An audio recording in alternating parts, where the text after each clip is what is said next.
हरे जय जय राम कृष्ण हरे जय जय राम कृष्ण जय जय राम कृष्ण हरे जय जय राम कृष्ण जय जय राम कृष्ण जय जय राम कृष्ण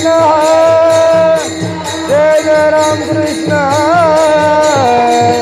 जय जय राम कृष्ण हरे जय राम कृष्ण जय जय राम कृष्ण हरे जय जय राम कृष्ण जय जय राम कृष्ण जय जय राम कृष्ण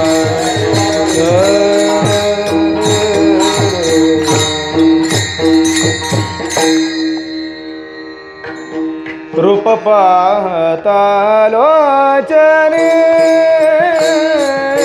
रूप पाहता लोचने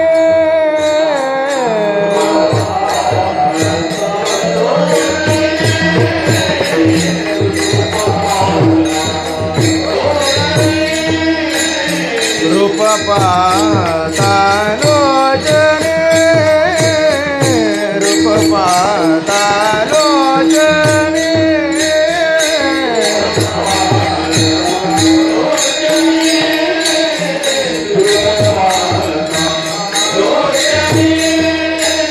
सुख झाले ओ साजने सुख झाले ओ साजने सुख झाले ओ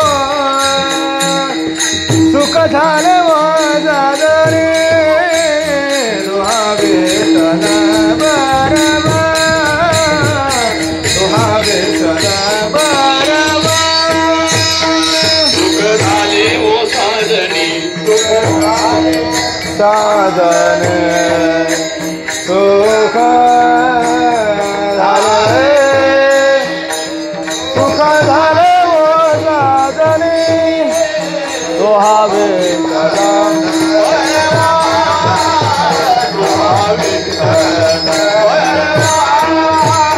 रूप पाहता लोचने रूप पाहता लोचने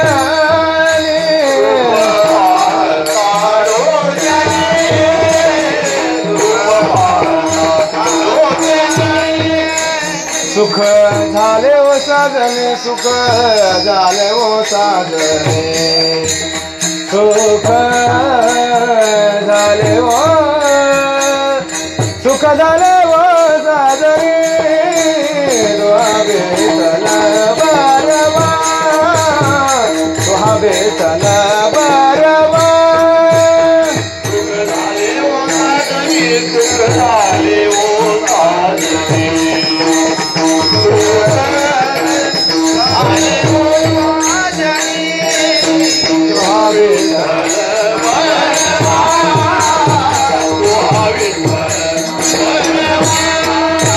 तुहा माधव बरवा तुहा माधव बरवा तुहा माधव तुहा माधव बरवा तुहा विठ्ठल बरवा विठ्ठल बरवा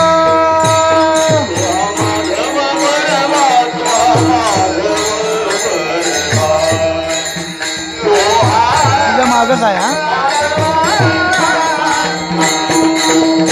बरवा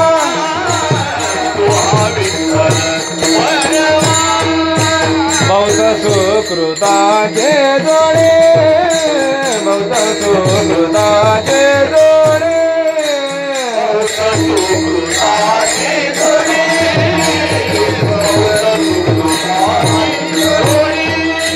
म्हणून विठ्ठले आवडे म्हणून विठ्ठले आवडे म्हणून विठ्ठले म्हणून विठ्ठले आवडे दुहा विठ्ठल बरवा दुहा विठ्ठल बरवा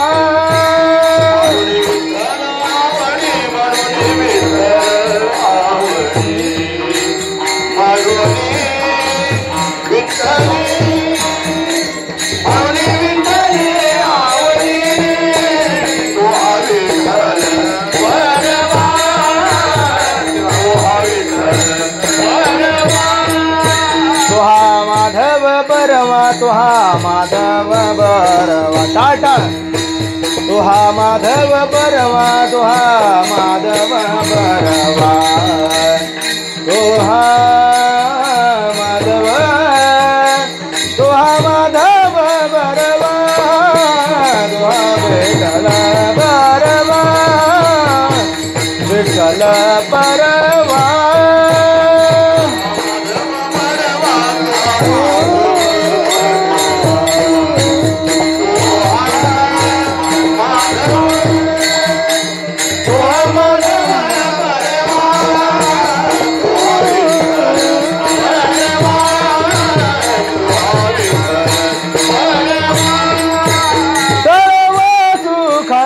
आधार सर्व सुखाचे आधार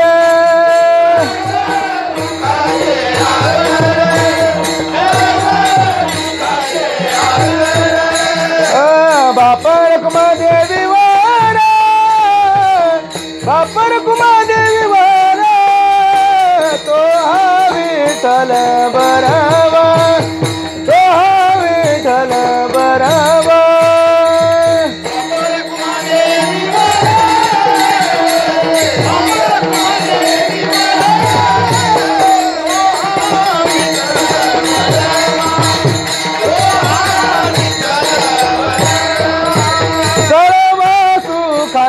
आधार सर्व सुखाचे आधार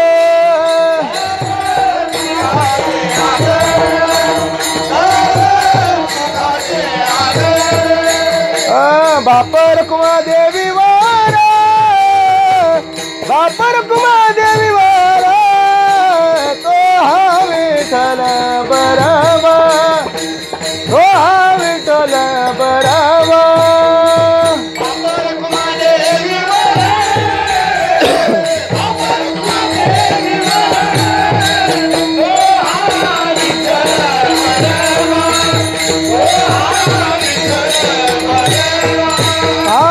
तो हा माधव बरवा तो हा माधव बरवा तो हा विठ्ठल बरवा तो हा विठ्ठल बरवा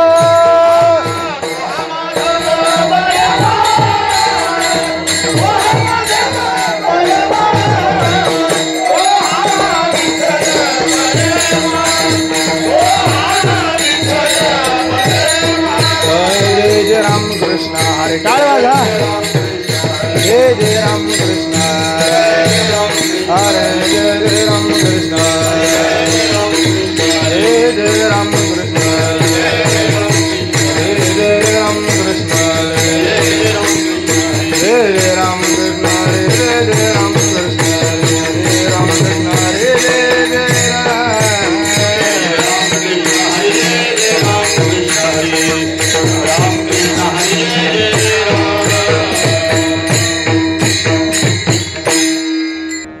सत्य साच खरे नाम विठोबाचे बरे नाम विठोबाचे बरे नाम विठोबाचे बरे काय काय हा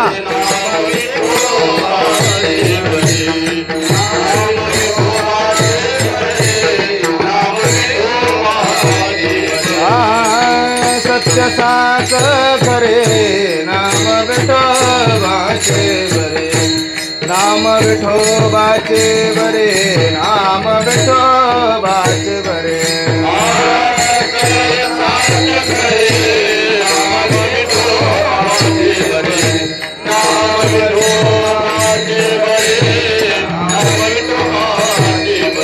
येणे तुटती बंधने उभय लोके कीर्ती जेणे उभय लोके कीर्ती जेणे उभय लोके कीर्ती जेणे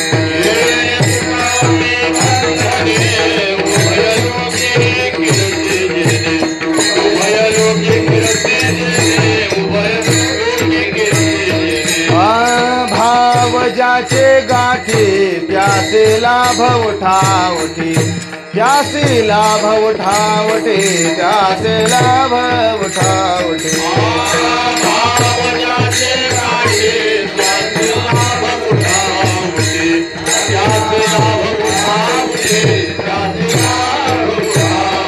येणे तुटती बंधने येणे तुटती बंधने येणे तुटते बंधने उभय लोके कीर्ती जने उभय लोके कीर्ती जने उभय लोके कीर्ती जने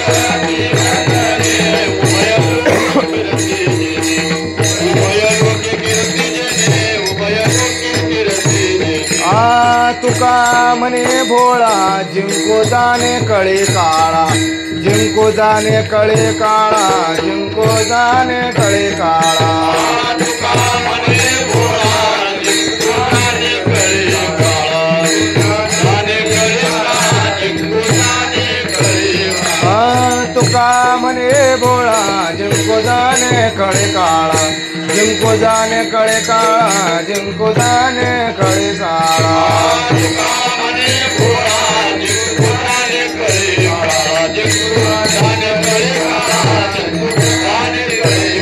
येणे तुटती बंधने टाळटाळ वागा येणे तुटती बंधने येणे तुटती बंधने उभय लोके कीर्ती जने उभय लोके कीर्ती जने उभय लोके कीर्ती जने आवाज वाढत होत नाही का आता थोडासा वाढवायला पाहिजे हा थोडा वाढवा बरोबर खुमाए विठोबार खुमाए विठोबार खुमाए विठोबार खुमाए हा हा हा टाळटा हा विठोबार खुमाए विठोबार खुमाए विठोबार खुमाए विठोबार खुमाए विठोबार खुमाए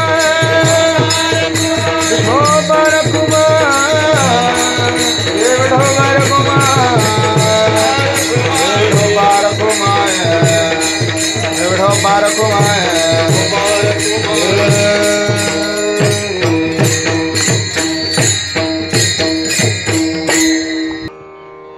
सत्य साच खरे सत्य साच खरे सत्य साच खरे सत्य साच खरे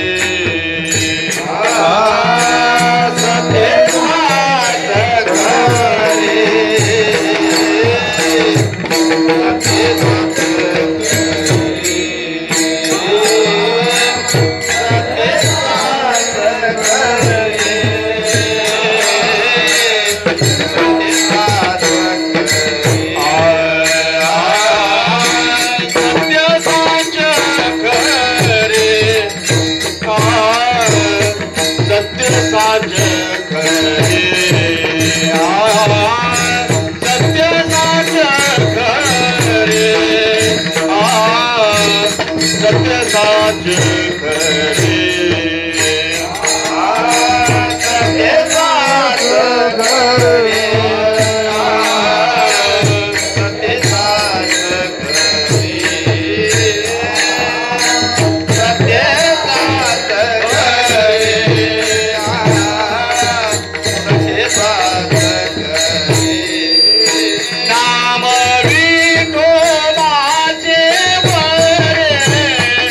नाम विठोबा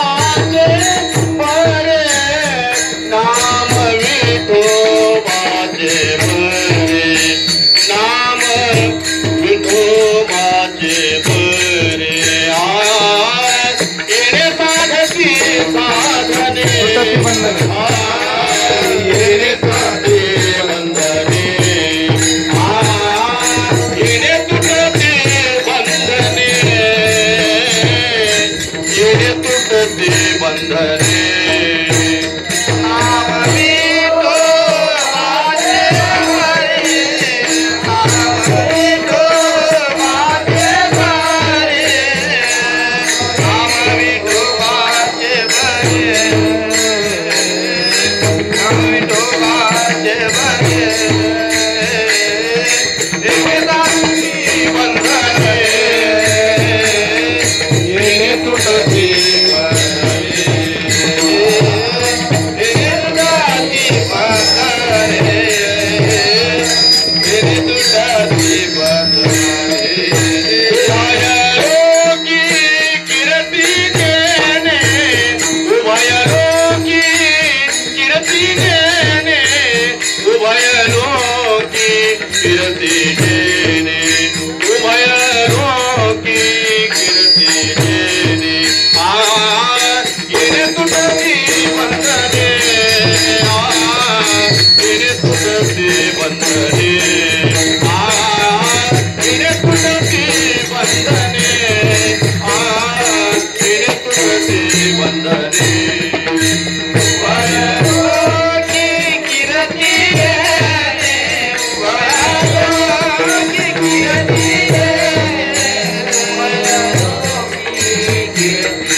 सत्य साच खरे सत्य साच खरे नाम विठोबाचे बरे येणे तुटती बंधने उभय लोकी कीर्ती जेने भाव ज्याचे गाठी त्यासी लाभ उठा उठे येणे तुटती बंधने उभय लोके कीर्ती जेने तुका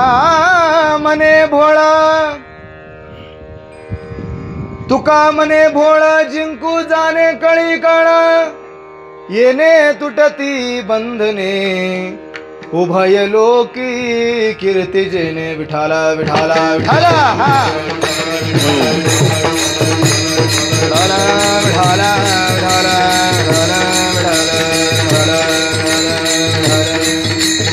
समचरण सरोजम सान्द्रणिलाम्बुदाभं जगन निहित पारिं मंडनं मंडनानां तरुण तुलसीमाला कंधरं कंजनेत्रं सदय धवलहासं विठ्ठलं चिन्तयामि पाण्डुरङ्गकारो प्रथम नमन पाण्डुरङ्गकारो प्रथम नमन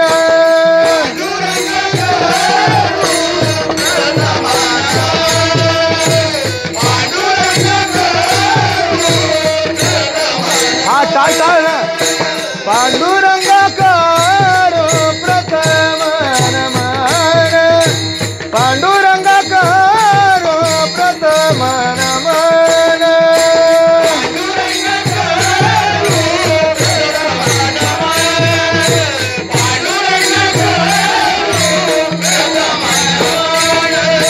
दुसरे चरण संताची दुसरे चरण संताची त्यांच्या कृपादाने कथेचा विस्तारू त्यांच्या कृपादाने कथेचा विस्तारू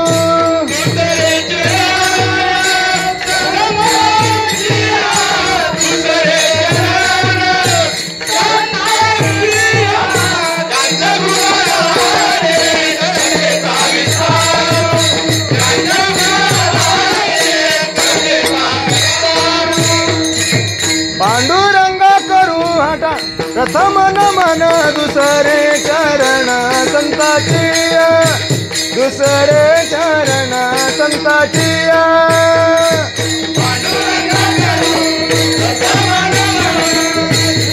चरण संताची दुसरे चरण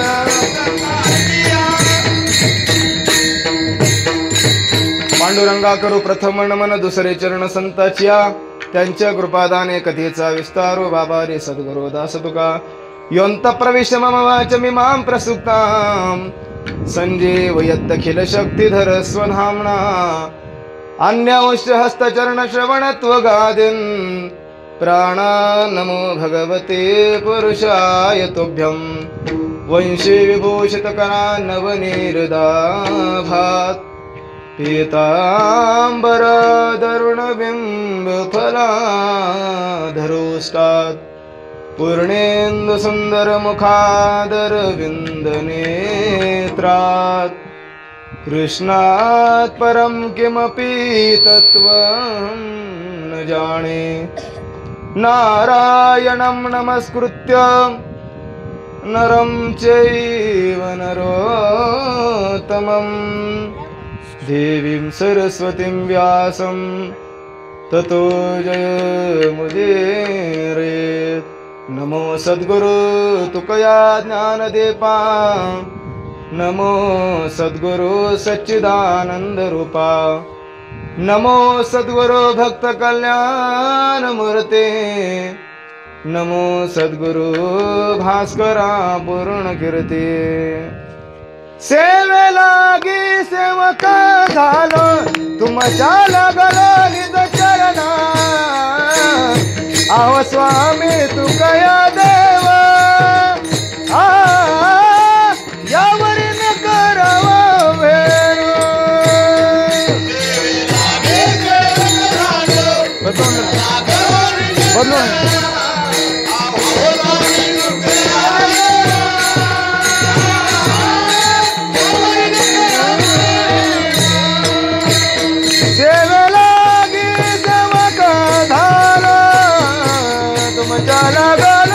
निज चरणा अहो स्वामी तुकया देवा यावरी न करावा भेरू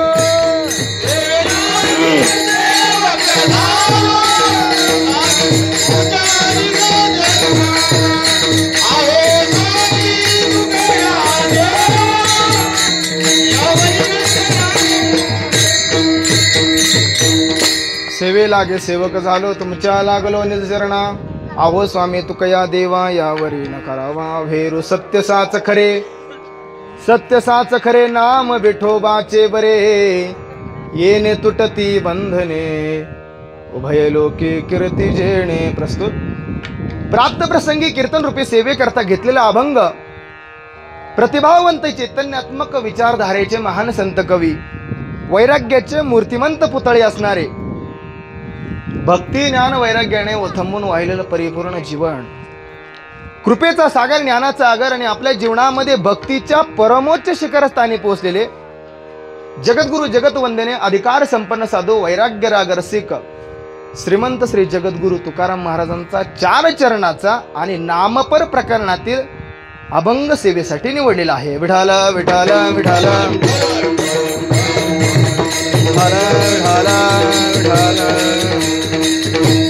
अभंग तुकोबरायांच्या गाथ्यातील आहे आणि विशेष म्हणजे भगवान परमात्म्याच्या नामाचं महत्व सांगणार आहे.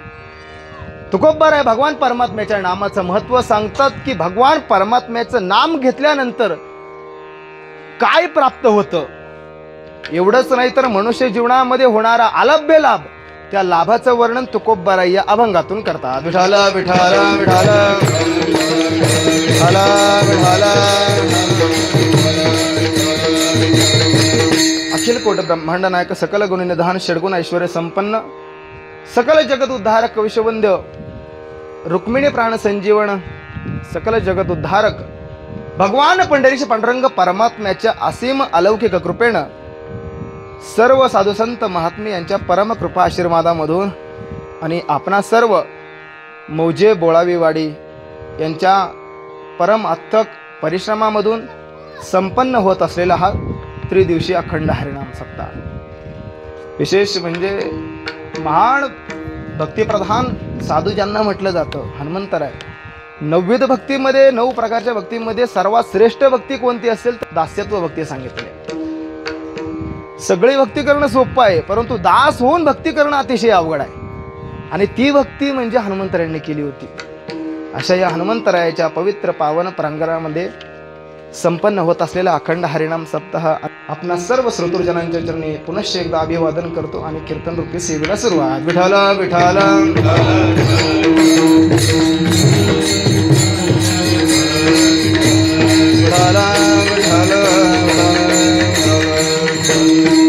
अभंग तुकोबरायांचा तुकोबरायांचे गाथ्यातील आहे. तुकोबरा या अभंगामध्ये भगवान परमात्म्याच्या नामाचं महत्व प्रतिपादन करतात. आज आपल्या अखंड हरिनाम सप्ताहाचा पहिला दिवस आहे. सप्ताहाचे नियम काही दंडक ठरलेले आहेत की जे वक्त्यासाठी कीर्तनकारासाठी काय अतिशय नियमबद्ध अशा प्रकारचे. पहिला दिवस म्हटला की नामपर अभंग भगवान परमात्म्याचं नामाचं चिंतन केलं पाहिजे किंवा भगवान परमात्म्याच्या स्वरूपाचं चिंतन केलं पाहिजे. मधले मग कोणतेही दिवस असो, दुसऱ्या दिवसापासून संत चरित्र संत महात्म्यांचं वर्णन करणारे. परंतु काल्याच्या अगोदरचा दिवस म्हटला की जागराचं कीर्तन तो मागणे पण असला पाहिजे. आणि काल्याच्या दिवशी तर शेवट आपल्याला माहीतच आहे चरित्र ते उच्चारावे. आता ते कीर्तन नाही, आज मात्र पहिला दिवस आहे. विठाला विठाला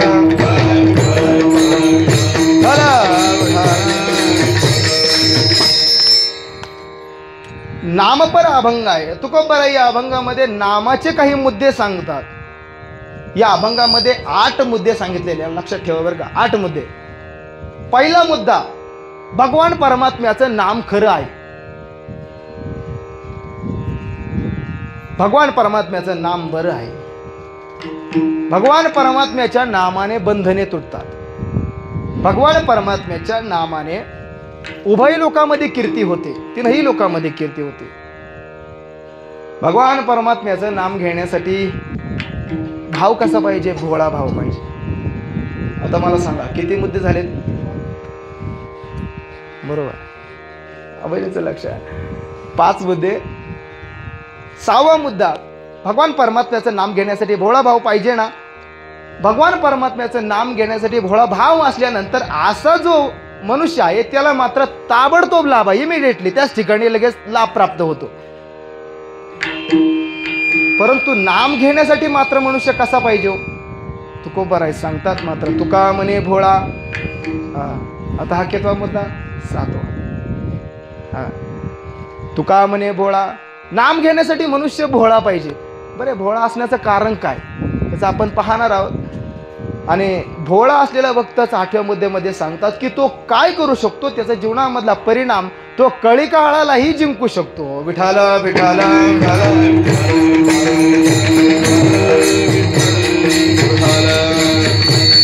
तुकोबरायांनी या अभंगामध्ये साध्य आणि साधनाचा विचार केलेला आहे. जन्माला आल्याबरोबर प्रत्येक मनुष्याचं जीवाचं एक साध्य ठरलेलं आहे. आणि साध्यही असलं पाहिजे बरं का. प्रत्येकाचं साध्यही असलं पाहिजे. जीवनात जर साध्य नसेल, ध्येय जर नसेल तर काही माणसाचं बघा, माणसाचं जीवन हे दगडापेक्षाही व्यर्थ अशा प्रकारचं आहे. या ठिकाणाहून बोलून जाईल मी. खरं जीवनात काहीतरी ध्येय असलं पाहिजे. संसार करणं म्हणजे काही लय मोठा तीर मारणं नाही महाराज. संसार करणं मोठं म्हणजे काय? आम्ही संसार करतो, यात नवल नाही, पशु पक्ष्यांचाही संसार आहे. आपल्याला तरी घर बनवायला इंजिनियरला बोलावं लागतं महाराज. चिमणीला सांगा अजूनपर्यंत कोणता इंजिनियर बोलावं लागला हो त्याचं घरटं बांधण्यासाठी. आपल्यापेक्षा उत्तम रीतीने संसार करतात. परंतु भगवान परमात्म्याने त्यांच्या ठिकाणी एक कमतरता दिलेली आहे की त्यांना बोलता येत नाही.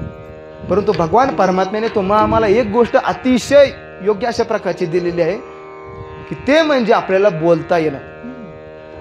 बोलणं हे भगवान परमात्म्याच्या 14 गुणांमधील एक महत्त्वाचं वैशिष्ट्य आहे. भगवान परमात्म्याने 14 गुण दिलेत माणसाला, परंतु त्याच्यामधलं एक वैशिष्ट्य माणसाला बोलण्याचं दिलेलं आहे वैशिष्ट्य. आणि ते करून घेण्यासाठी बोलल्यानंतर त्याचा काय उपयोग आहे आणि काय बोललं पाहिजे? भगवान परमात्म्याचं नाम घेतलं पाहिजे. आणि ध्येय जर नसेल तर मनुष्याचं जीवन दगडापेक्षाही व्यर्थ आहे. दगड तरी एक वेळ कामाला येईल बघा. एखादा दगड जरी देवाला नाही लागला, त्याच्यापासून नाही देव जरी झाला तरी सुद्धा देवाच्या पायरीला मात्र तो लागतो. परंतु काही दगड मात्र संत संगतीमध्ये येत नाही. परंतु अशा दगडांचं मात्र ध्येय काय व्यर्थ अशा प्रकारचं आहे. त्या दगडांचं नाही चाललं महाराज, हे आपलं चाललंय. जीवनात काहीतरी ध्येय असलं पाहिजे महाराज. जसं की एखादा MPSC UPSC सारखा परीक्षा देणारा एखादा मुलगा असावा, त्याच्या जीवनामध्ये ध्येय असतं. एखादं मोठी पद, एखादी पोस्ट मिळवणं हे काय त्याचं ध्येय असतं. परीक्षा कशा करता देतो तो, मोठी परीक्षा देतो कशा करता, त्याचं एखादं पद मिळालं पाहिजे, एखाद्या पोस्टवर गेला पाहिजे, हे त्याचं ध्येय आहे. किंवा एखादा शेतकरी असतो, उत्तम शेती करून प्रगतशील शेतकरी बनणं हे त्याचं काय ध्येय आहे. काही चांगला अभ्यास करून एक वक्ता होणं हे त्याचं काय ध्येय अशा प्रकारचं आहे. तसं मनुष्य जीवन जन्माला आल्यानंतर काहीतरी ध्येय हे असलं पाहिजे, साध्य असलं पाहिजे. म्हणून स्वामी विवेकानंदांचं एक सुंदर वाक्य होतं. स्वामी विवेकानंदांसारखा हुशार, चतुर, तेजस्वी, आदर्श अशा प्रकारचा माणूस आपल्या या भारतामध्ये होऊन गेला महाराज. त्याची बुद्धिमत्ता इतकी तल्लख होती की स्वामी विवेकानंदाच्या जीवनामधला एक प्रसंग सांगतो. स्वामी विवेकानंद आपल्या भारत देशामधून परदेशामध्ये जात होते आणि जात असताना बोटीमधून प्रवास करत होते, जहाजामधून. त्यांच्याबरोबर त्यांचा एक मित्र होता. दोघंही बरोबर निघालेले आहेत. जहाजामध्ये त्यांचा एक कॅप्टन आहे. ते कॅप्टनच्या जवळ एक वर्तमानपत्र होतं. आता प्रवास करत असताना स्वामी विवेकानंदाने विचार केला की वेळ वाया गेला नाही पाहिजे, याच्याकरता ते कॅप्टनच्या जवळ एक वर्तमानपत्र होतं. त्यांना विचारलं, वर्तमानपत्र देता का, काही वेळ वाचण्यापुरतं. त्याने सांगितलं, देतो, पण मी वाचलेलं नाही, मला पुन्हा परत पाहिजे. स्वामी विवेकानंद म्हणाले, ठीक आहे. ते वर्तमानपत्र कॅप्टनने त्यांना दिलं. स्वामी विवेकानंदांना दिल्याबरोबर स्वामी विवेकानंदांनी किती वेळात वाचला असेल हो पेपर, किती वेळात. आणि तो आम्हाला स्वामी विवेकानंदांनी अवघ्या 15 मिनिटात पेपर वाचला महाराज. आणि काही महाराज तुमचं आमचं पेपर तर वाचणं विचारूच नका. जशा काय गावच्या नाही, आंतरराष्ट्रीय बातम्या आणतात जसं काय घरी, एक तास पेपर वाचत बसतात महाराज. परंतु स्वामी विवेकानंद अर्ध्या तासामध्ये पेपर वाचला. त्यांच्या मित्रांनी त्यांना पेपर मागितला, म्हणे मला पण वाचायला पाहिजे. तो पेपर वाचत असताना वारा चालू होता. इतका वाऱ्याचा वेग होता की त्या वाऱ्याच्या वेगामध्ये तो पेपर उडून पाण्यामध्ये पडला. पाण्यामध्ये पडल्याबरोबर त्या कॅप्टनला अतिशय राग आला, कारण त्याने पेपर वाचला नव्हता. तो नको ते स्वामी विवेकानंदांना बोलायला लागला. इतका बोलला, परंतु स्वामी विवेकानंद म्हणाले, तुमच्याजवळ काही मोकळं पान वगैरे आहे का, एखादी पेन लेखणी असेल तर द्या. लेखणी आणि एक कागद कोरा दिला. अवघ्या अर्ध्या तासामध्ये स्वामी विवेकानंदांनी पूर्ण अख्खा पेपर त्याला लिहून दिला महाराज. किती? अर्ध्या तासामध्ये. 15 मिनिटात पेपर वाचला आणि 15 मिनिटात लिहून दिला. आपलं सांगण्याचा मुद्दा काय, कॅप्टनने विचार केला की काय मनुष्याची बुद्धी तल्लख असेल की अर्ध्या तासामध्ये पेपर वाचून लिहून दिला. सांगण्याचा उद्देश हा, स्वामी विवेकानंदांची बुद्धी एवढी तीक्ष्ण होती की त्यांच्यासारखा आदर्श पुरुष अशा प्रकारचा नव्हता. सगळ्या भारताची भ्रमण तीर्थयात्रा केलेली होती. त्या स्वामी विवेकानंदांचं वाक्य आहे की उठा, जागे व्हा आणि तोपर्यंत थांबू नका जोपर्यंत तुम्ही तुमच्या ध्येयापर्यंत पोहोचत नाही. हे स्वामी विवेकानंदांचं वाक्य होतं. म्हणून मनुष्य जीवनामध्ये ध्येय हे असलं पाहिजे. ध्येय जर नसेल तर काही उपयोग नाही. काहीतरी जीवनाचा शेवट फलश्रुती करण्यासाठी काहीतरी ध्येय हे असलं पाहिजे महाराज. परंतु काही मात्र बघितलं तर आपण फक्त गावभर हिंडायचं काम असतं महाराज. काय चांगले कपडे घालायचे, खायचं, फक्त दिवसभर बोंबलत हिंडायचं. तुम्ही म्हणाल महाराज हे सांगताय कशावरून, मला काही प्रमाण आहे का. तुकोबर आहे म्हणतात, ल्यावे खावे भरे असावे सदैव, ल्यावे खावे भरे असावे सदैव,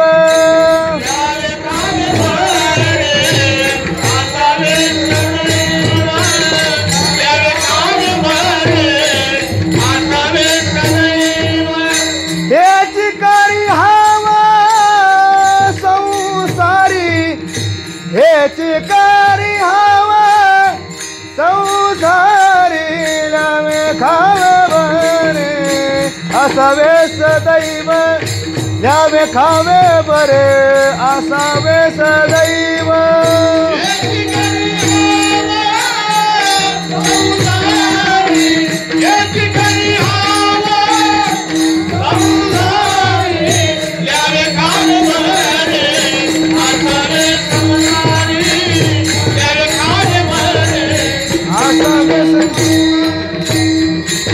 ल्यावे खावे बरे असावे सदैव हेची करी हव संसारी हेची करी हव संसारी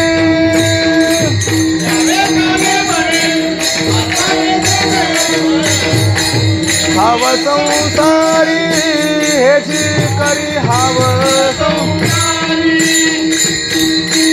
ल्यावे खावे बरे असावे सदैव हेच करे हाव संसारी. काही काही माणसांचं असतं बरं का, काही काहींचं ध्येयच असतं महाराज चांगलं खावं चांगलं ल्यावं. इथलं नाही म्हणत बरं का, इथला जर असं तर तो केव्हा दिवसभर हिंडून माणूस आलेला तो कुठे कीर्तनावर बसतो का महाराज, म्हणजे तसं काम करून आलेला बसतो, पण नुसता मोकळा हिंडणारा घरी जाऊन झोपत असतो महाराज.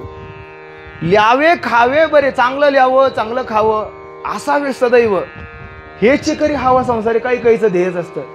परंतु मनुष्य जीवनाचं ध्येय काय आहे तर भगवान परमात्म्याचं नामस्मरण करून त्याची प्राप्ती करून घेणं हे मनुष्य जीवनाचं काय ध्येय अशा प्रकारचं आहे महाराज. संसार करणं विशेष अशा प्रकारचं नाही. तुकोबाराने सुद्धा संसार केला महाराज, संसार केला, तुकोबाराने केला नाही असं नाही. परंतु तुकोबाराने साध्याच्या जागी ध्येयाच्या जागी परमार्थ ठेवला आणि संसार हे साधन ठेवलं. तुमचं आमचं महाराज साधन तेच आहे आणि शेवट विचारला काय करायचंय, शेवट कुठं काय करायचंय, हाय ते सगळं व्यवस्थित चालू द्यायचं. काय म्हणलं कळलं का, म्हणजे ध्येय सुद्धा आमचं हेच आहे चांगला संसार करायचा. काही काहीचं महाराज असं ध्येय असतं. परंतु तुकोबारांनी मात्र साध्याच्या जागी मात्र परमार्थ ठेवला आणि साधन मात्र संसार ठेवला. तसं आपल्याही जीवनामध्ये काय तर साध्य अशा प्रकारचं काय तर भगवान परमात्म्याचं नाम आहे. मनुष्य जीवनामधलं जर शेवटचं अंतिम साध्य जर काय असेल तर भगवान परमात्म्याचं नाम आहे. आणि ते घेण्याकरता भगवान परमात्मा संत महात्म्याने सांगितलं अरे संसार करता करता सुद्धा परमार्थ करू शकता म्हणून हे साधन सांगितलं. मग आता भगवान परमात्म्याची प्राप्ती करून घ्यायची मग साधन सुद्धा काय असलं पाहिजे, कारण प्रत्येक गोष्टीला साधन हे सांगितलेलं आहे. तसं पंढरपूरला वारीला जायचं म्हटल्यावर साधन आहे, बस आहे, रेल्वे आहे, हे साधन आहेत. परंतु जाण्यासाठी मात्र रस्ता पाहिजे का. असं कधी झालंय का एखादी बस उडून कोल्हापूरहून बस उडून निघाली डायरेक्ट पंढरपूरमध्ये जाऊन पोहोचली, असं कधी झालंय का महाराज, नाही. तसं बसला जाण्यासाठी रस्ता आहे, रेल्वेला जाण्यासाठी रूळ आहे, म्हणजे काय ते त्याचं साधन आहे. तसं मनुष्य जीवनामध्ये भगवान परमात्म्यापर्यंत शेवटच्या ठिकाणापर्यंत पोहोचायचं आहे तर भगवान परमात्म्याचं नाम हे त्याचं साधन आहे. विठाला विठाला विठाला विठाला. मग असं भगवान परमात्म्याचं नाम कसं आहे त्याचं वर्णन करत असताना ज्ञानोबारांना विचारलं, ज्ञानोबाराय भगवान परमात्म्याचं नाम कसं आहे. तेव्हा ज्ञानोबाराय सांगतात सकळ मंगळ निधी सकळ मंगळ निधी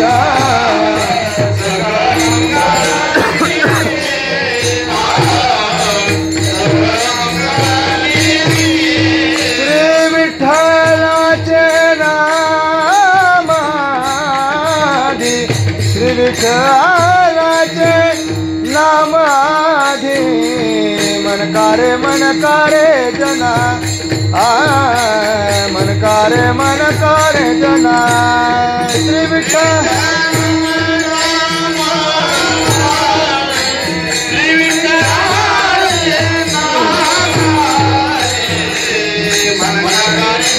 कारे जना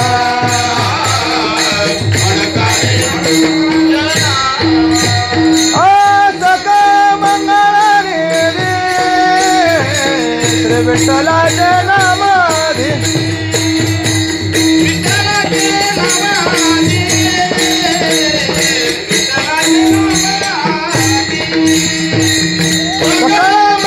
हा टाळ टाळ टाळ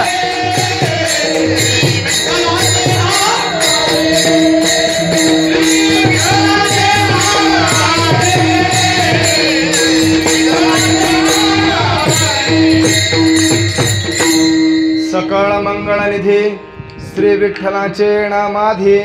माऊली ज्ञानोबाराने विचारलं देवाचं नाम कसं आहे. ज्ञानोबाराय सांगतात सगळ्यात मंगल गोष्टीमध्ये जर काय असेल तर देवाचं नाम आहे. सकळ मंगळ निधी श्री विठ्ठलाचे नाम आधी. भगवान परमात्म्याचं नाम हे एकच काय आहे मंगल अशा प्रकारचं. ज्ञानोबाराय सांगतात अरे पतितालाही पावन करण्याची ताकद कोणामध्ये आहे भगवान परमात्म्याच्या नामामध्ये. अरे कोण कोण तरले नाही देवाच्या नामाने अनेक अनेक तरले. एवढंच नाही तर ज्ञानोबाराय सांगतात नाम बरवया बरवंट नाम पवित्र आणि चोखट नाम स्मरे नीलकंठ निज सुखे निवाला. अरे अपवित्र माणसाला सुद्धा पवित्र करण्याची ताकद भगवान परमात्म्याच्या नामामध्ये आहे.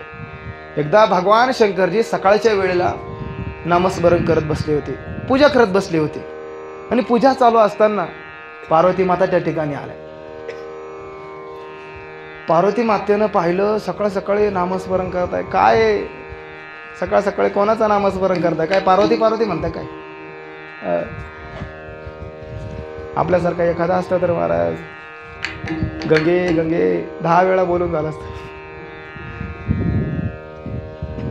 परंतु पार्वती मातेनं विचारलं का एवढं सकाळी कोणाचं नामस्मरण करताय?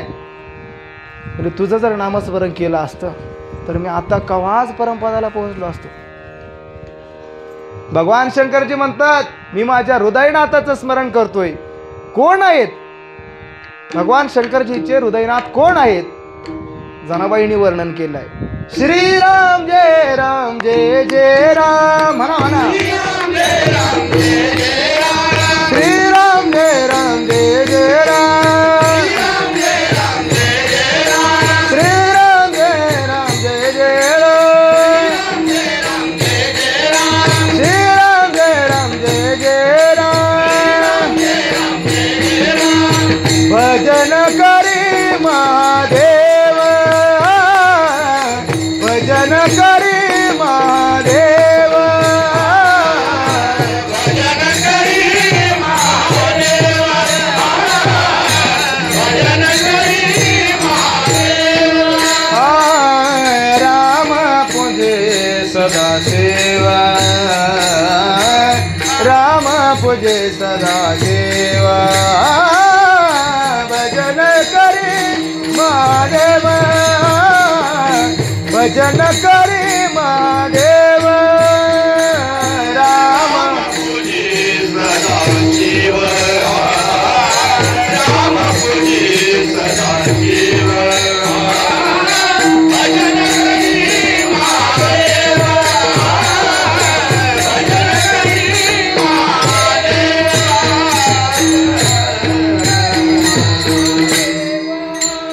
भजन करी महादेव हा टाळ वाज टाळ टाळ. भजन करी महादेव भजन करी महादेव.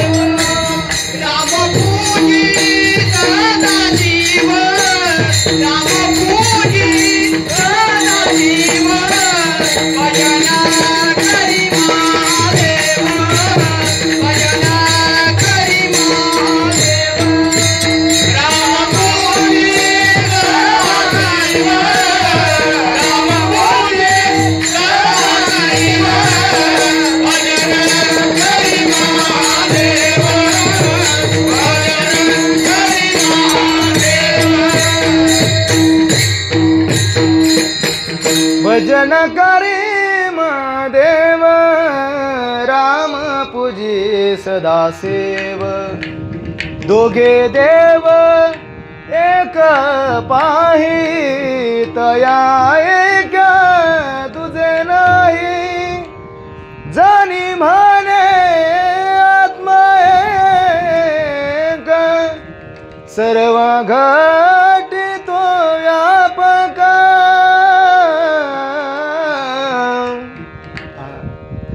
भगवान शंकरजी कोणाचं नामस्मरण करतात?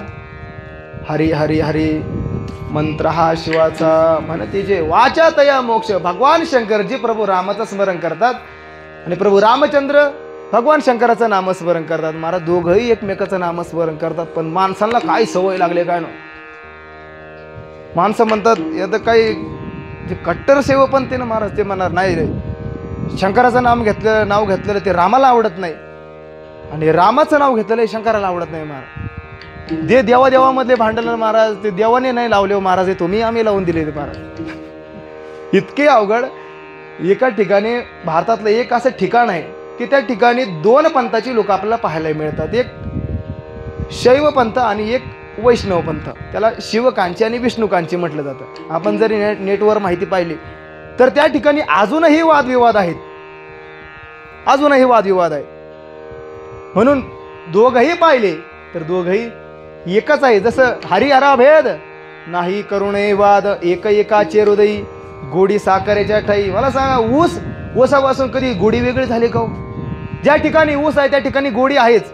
आणि गोडी आहे म्हटलं की होती साहजिकच ऊसातूनच कोणत्याही गोड पदार्थामधूनच निर्माण झालेली आहेत. म्हणजे दोन्ही एकाच ठिकाणी आहेत महाराज.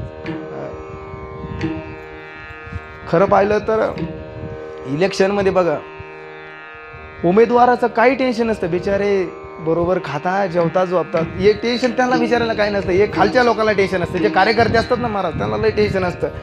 ते म्हणतात येऊन येणार कोण, आमच्या साहेबांशिवाय आहेच कोण. अरे बाबा तुझेच साहेब येणार आहेत बाबा, कोण म्हणलं दुसरे साहेब येणार आहेत? कोणते का वैना साहेब येणारच आहेत. विठाला विठाला विठाला. म्हणून भगवान परमात्मा भगवान शंकरजी प्रभू रामचंद्राचं स्मरण करतात आणि प्रभू रामचंद्र भगवान शंकराचं स्मरण करतात. म्हणून हे भगवान परमात्म्याचं नाम, अरे या भगवान परमात्म्याच्या नामामुळे कोण कोण तरलं. श्रीमद भागवतामध्ये एक कथा येते की कान्यकुब्ज नगरामध्ये एक आजमेळ नावाचा एक ब्राह्मण होऊन गेला. तो आजमेळ नावाचा ब्राह्मण जन्मतः ब्राह्मण होता. जोपर्यंत संगती चांगली होती तोपर्यंत सगळे यजन याजन ब्राह्मणाचे जे षटकर्म सांगितलेले आहेत, यजन याजन अध्ययन अध्यापन दान आणि प्रतिग्रह, हे सगळे कर्म करायचा. परंतु जीवनामध्ये एकदा फक्त वनामध्ये अरण्यामध्ये गेला आणि गेल्यानंतर एका दासीच्या संगतीमुळे संसर्गामुळे दूषित झाला. त्याचा स्वतःचा संसार असून सुद्धा त्याने तिच्याशी लग्न केलं आणि त्यांच्यापासून 10 पुत्राची उत्पत्ती झाली. 10 पुत्र झाले. शेवट ब्राह्मणाचं कर्म सोडून तो संसर्गामुळे वेगळं कर्म करायला लागला. इतका दूषित झाला की ब्राह्मण तो राहिलाच नाही. इतका दुराचारी बनला जसा वाल्या कोळी होता. इतकं पाप करायला लागला, जो येईल त्याला मारायचा, जो येईल त्याला मारायचा, सगळं धन घ्यायचा. एक दिवस त्या आजमेळाच्या घरी एक साधू महाराज आले. साधू महाराज आल्यानंतर आजमेळाच्या त्या पत्नीने सांगितलं, महाराज तुम्ही घरी आलेला आहात, पण हे तुमच्या मापाचं घर नाही, हे घर चुकीचं घर आहे. इथं जर माझे पतिदेव आले तर तो तुम्हाला काही ठेवणार नाही, त्याच्यामुळे तुम्ही काय इथं राहू नका. तेवढ्यात आजमेळ आला. आजमेळ आल्यानंतर आजमेळ जरी पापराशी असला, जरी त्याच्या ठिकाणी पाप होतं, तरी सुद्धा जीवनामध्ये थोडंफार केलेलं पुण्य होतं. साधूला त्या ठिकाणी त्याने अन्न वाढलं, जेवण घातलं. जेवण घातल्यानंतर त्याचा शेवटचा लहान मुलगा होता.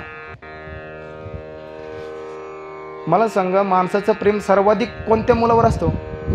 कोणत्या? 4 मुलं असतील तर कोणत्या मुलावर असतं? सगळं जे लहान आहे त्याच्यावर अतिशय प्रेम, महाराज लय प्रेम जीवापाड. तसं त्या आजमेळाचं शेवटचा लहान मुलगा त्याच्यावरती प्रेम होतं. त्या साधूच्या सांगण्यावरून त्या मुलाचं नाव नारायण ठेवलं. नारायण ठेवल्यानंतर साहजिकच लहान मुलगा असल्यामुळे त्याची त्या ठिकाणी प्रीती अशा प्रकारची उत्पन्न झालेली होती. अतिशय प्रेम करायचा. प्रत्येक वेळी नारायण चल जेवायला, नारायण चल फिरायला, इतकं नारायण नारायण देवाचं वेड लागले होतं. आयुष्यात कधी देवाचं नाव न घेतलेला, बरं का, कधी देवाचं नाव न घेतलेलं आजमेळ. परंतु नारायण नारायण स्वतःच्या मुलामुळे नामस्मरण व्हायचं. म्हणून आपल्या मुलाचे नावं ठेवत असताना देवाचे नावं ठेवली पाहिजे. तुम्ही म्हणाल, महाराज हे तुम्ही सांगताय, पण तुमचं नाव तरी कुठं देवाचं? पण मला सांगा, ज्या वेळेस देवाचं स्नान चालू असतं त्यावेळेस आपण काय म्हणतो? अभिषेक. अभिषेक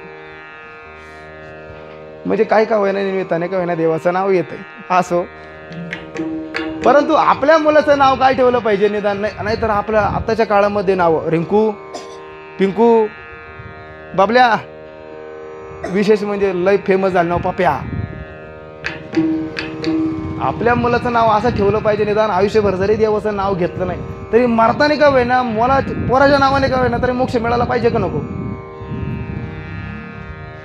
त्या आजामेळ्याने आयुष्यामध्ये देवाचं नाव एकदाही घेतलं नाही पण मुलाचं नावाचं नामस्मरण व्हायचं नारायण नारायण. शेवट त्याची पूर्ण आयुष्याचा 88 वर्षाचा काळ असाच निघून गेला, पूर्ण पापामध्ये निघून गेला. आता त्याचा जीवनाचा शेवट व्हायला आला. यमदूत त्याला न्यायला आल्यानंतर अजमेळनं पाहिलं, कारण पापी माणसाला सर्वात जास्त पापी असेल त्याला यमदूत आलेलं दिसतं महाराज. त्याला ते यमदूत आलेले पाहिल्यानंतर महाराज तो नारायणा वाचव असं त्याच्या तोंडातून शब्द बाहेर पडला. शब्द बाहेर पडल्याबरोबर यमदूत आलेले होते त्या ठिकाणी विष्णूचेही दूत आले, पार्षद आले. आल्यानंतर आता हे दोघं दोन पार्टीचे, एक देवाच्या पार्टीचा एक यमाच्या पार्टीचा. ते देवाच्या पार्टीचे लोक म्हणायला लागले, अरे तुम काले कलुटे कहाँ से आहे. वृंदावनमध्ये पाराशरजींची भागवत कथा चालते, अतिशय सुंदर कथा आहे. कथा ऐकावी तर पाराशर शास्त्रींची अतिशय सुंदर सांगतात. आता वृंदावनमध्ये काही कारणाने का होईना निवास होतोय आणि पुण्याचा भाग असेल, परंतु त्या कथेमध्ये सांगताना अतिशय सुंदर सांगतात की ते देवाचे लोक म्हणाले, अरे तुम काले कलुटे कहाँ से आहे. आणि ते यमाकडचे लोक म्हणतात, अरे तुम चारो चमकीले लोक कहाँ से आहे. त्याने सांगितलं, हे बघ हे गिराईक आमचे. दोघंही म्हणतात हे गिराईक आमचे. त्या अजमेळाने विचारलं, नेमकं गिराईक कोणाचं आहे. यमाचे दूत म्हणतात, हे बघा याने आयुष्यात कधी देवाचं नाव घेतलं नाही त्याच्यामुळे हे गिराईक आमचं आहे. पण ते विष्णूचे पार्षद म्हणतात, अरे आत्ताच त्याने देवाचं नाव घेतलं. म्हणजे ते देवाचं नाव नव्हतं, ते त्याच्या पोराचं नाव होतं. त्यावेळेस ते विष्णूचे पार्षद म्हणतात, अरे देवाचं नाव असो किंवा कोणाचंही नाव असो, त्याचं नारायण नाव आता 4 वर्षापूर्वी ठेवलेलं आहे, परंतु भगवान परमात्म्याचं नारायण नाव मात्र अनादिकालापासून आहे. त्यामुळे हे गिराईक कोणाचं आहे, आमचं आहे. कशामुळे झालं, एका भगवान परमात्म्याच्या नामामुळे. अजामेळा पापराशी तो हे नेला वैकुंठासी, गणिका नामे तारेली चुखा म्हणे मात केली. गणिकासारखी वेशा सुद्धा भगवत नामाने तरली महाराज. कानोपात्र आपण ऐकतो, एका वेशेची मुलगी भक्ती करून धन्य झाली. कानोपात्रेचा सुद्धा उद्धार झाला. कशामुळे, एका भगवत नामामुळे. म्हणून कलियुगामध्ये देवाच्या नामाची बरोबरी कोणत्याच गोष्टीशी होऊ शकत नाही. कोणी तप करत असेल, कोणी दान करत असेल, कोणी यज्ञ करत असेल, तरी सुद्धा देवाच्या नामाबरोबर कोणत्याच गोष्टीची बरोबरी होऊ शकत नाही.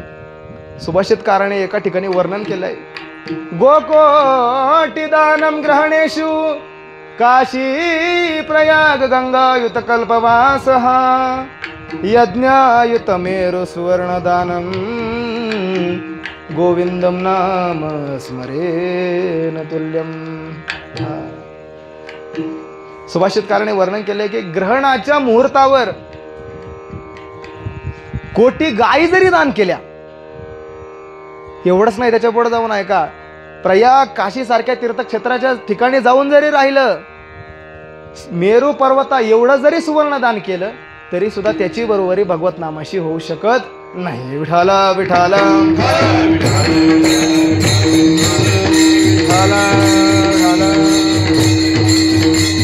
म्हणून या भगवत नामाने कोण कोण तरले हो महाराज. त्रेतायुगामध्ये सुंदर अशा प्रकारचा रामायणाचा प्रसंग आहे. नळ नीळ जामवंत ज्या वेळेस समुद्र काठावरून आता लंकेमध्ये जायचंय त्यावेळेस जात असताना नळ नीळ जामवंत हे जे वानर होते त्यांना ऋषीचं वरदान होतं की तुमच्या हाताने दगड तरतील. आता ते रोड रस्ता बनवायला लागले, दगड जसे जसे टाकायचे तसे तसे दगड तरायचे. परंतु काही काळानंतर त्यांना अभिमान निर्माण झाला महाराज की आमच्याच हाताने दगड तरतात, आमच्यासारखं या जगात कोणीच नाही. बरं तिथं प्रभू रामचंद्र होते महाराज, परंतु तरी सुद्धा यांना अभिमान झाला की आमच्या हाताने दगड तरतात. अभिमान झाल्यानंतर देवाला सगळं काही सहन होतं महाराज. देवाला अभिमान केलेलं सहन होत नाही महाराज.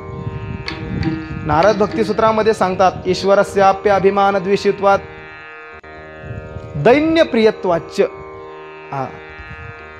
भगवान परमात्म्याला अभिमान मात्र सहन होत नाही, सगळं सहन होतं, तिळ मात्र जरी होय अभिमान मेरुत समान भार देवा. आपल्या जीवनामध्ये सुद्धा कोणत्याही गोष्टीविषयी अभिमान नसावा. हा जे करत केलेलं कर्म असो ते स्वाभिमान असावं, परंतु कर्म करत असताना हे कर्म मीच करतोय असं मात्र नाही. माणसाकडे एखादी मौल्यवान वस्तू प्राप्त झाल्यानंतर असं समजू नये की जगामध्ये ही गोष्ट कोणाकडेच नाही, फक्त माझ्याकडे. असा अभिमान जर धारण केला तर भगवान परमात्म्याला सुद्धा अभिमान सहन होत नाही महाराज. काही काही संपत्तीचा गर्व करतात,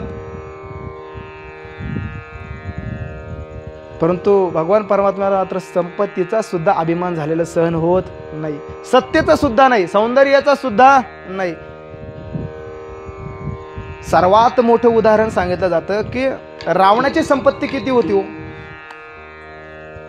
रावणाची संपत्ती, माझ्या तुकोबारांना विचारलं, तुकोबार आहे रावणाची संपत्ती किती होती. लंके माझी घरे किती ती ऐका, सांगा तसे संख्या जैसी तैसी. 5 लक्ष जेथे काश्या आणि तांब्याची, शुद्ध कांचनाची 7 कोटी. कोटी घरं होती, 1 कोटी नाही, कित्येक कोटी. एका कोटीचा हिशोब तुकोबाराने सांगितला नाही. शुद्ध कांचनाची 7 कोटी घरं होती, परंतु एवढं असून सुद्धा रावण गेला फक्त अहंकारामुळे. अभिमान, माझ्याकडे जे आहे ते कोणीच करू शकत नाही. अभिमानामुळे ग्रासलं भगवान परमात्म्याला, ते सहन होत नाही महाराज. जीवनात कोणत्याच गोष्टीविषयी अभिमान नसावा. भगवान परमात्म्याने अभिमानाचं सुद्धा भूत अनेकांच्या ठिकाणावरून उतरवलं. एवढंच काय, काही काहींना सौंदर्याचा सुद्धा अभिमान झालेला होता. समुद्र मंथनातून 14 रत्न बाहेर पडली आणि त्या 14 रत्नामधलं एक रत्न म्हणजे लक्ष्मी माता. बाहेर पडल्यानंतर सगळ्या देवतांनी रांगा लावल्या महाराज. कशाला? दर्शन करायला, लग्न करण्यासाठी सर्वांनी रांगाच लावल्या महाराज. आता लक्ष्मी माता आहे प्रसन्न झाल्यावर कोण येणार नाही हो. आता तुम्ही आम्ही सुद्धा लक्ष्मी माता जर जवळ आले तर कोण जाणार नाही हो. प्रत्येकाला लक्ष्मी पाहिजेच. हा, ती लक्ष्मी माता आल्यानंतर लक्ष्मी मातेने विचार केला, प्रत्येकाच्या ठिकाणी इंद्राकडे पाहिलं, म्हणजे इंद्राकडे पाहिल्यानंतर म्हणजे विचार केला म्हणे काय याचं आयुष्य नाही, म्हणजे काय पुण्य संपल्यानंतर मग त्या पुण्याची पावटी सरे इंद्रपणाची उठी उतरे. पुण्य संपला काय आला मृत्यू लोकात म्हणे, काय खरं नाही याचं नाही. भगवान शंकराकडे पाहिलं, यांचं काय खरं नाही म्हणे, यांचं अतिशय कठीण काय म्हणे, हे स्मशानात राहायचं म्हणे, आपल्याला जमणार नाही.